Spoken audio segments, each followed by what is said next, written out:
बघा पाटण तालुक्यामध्ये राधा पाटील येत्या, मग राधा पाटीलला पाहायला तुम्ही येणारच आहे, मी या म्हणायची तुम्हाला काय गरज नाही. हे बाळूमामांचं मंदिर आहे आणि मूर्ती तुम्ही पाहतायत, साक्षात बाळूमामा उभं असल्यासारखं मला दिसतायत आणि कदाचित बाळूमामानीच हाक दिली म्हणायचं, न बोलवता आल्यासारखं इथं झालो मी, न बोलवताच आलो म्हणायचं. आणि हे आपल्या ओळखीचे निघाले आणि त्यांना मी बोललो की हा कार्यक्रम आपल्याला दाखवायचा आहे बाळूमामांचा, तर त्यांनी पण त्याची परमिशन दिली. आणि उद्या गव्हाणवाडी या ठिकाणी त्यांची मिरवणुकीचा कार्यक्रम असतो. गव्हाणवाडी ते मरळी मिरवणूक असते आणि त्याच्यानंतर मग इथं भरपूर कार्यक्रम होणार आहेत. आणि त्या माऊलींनी सर्वात महत्त्वाचं तुम्हाला सांगायचं म्हटलं तर राधा पाटील यांचा एक भव्य शो त्यांनी ठेवलेला आहे. उद्यापासून कार्यक्रम असणार आहे. नाही, आजपासूनच. आता पहिल्यांदा आमचं ग्रामदैवत म्हणजे घरचं दैवत आहे.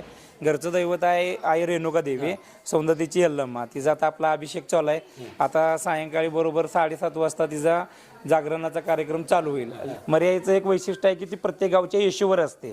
मग तिथं आपण तिचं दर्शन घेतो आणि परत आपली प्रस्तावना मरळीसाठी होती. मग गव्हाणवाडी म्हणून आपला एक चौक आहे, त्या चौकापासून ते मरळीपर्यंत आपली भव्य अशी मिरवणूक असते. सगळ्यात महत्त्वाचं या वर्षी आपल्या भारताचे जगद्गुरू सूर्याचार्य कृष्ण देवानंदजी महाराज हे आपल्या मिरवणुकीमध्ये स्वतः सज्ज आहेत. उद्या शुक्रवार दिनांक 20/3/2026 या दिवशी उद्या होणार आहे हा बाळूमामांचा भंडारा वगैरे आणि तुमच्या देवीचा कार्यक्रम.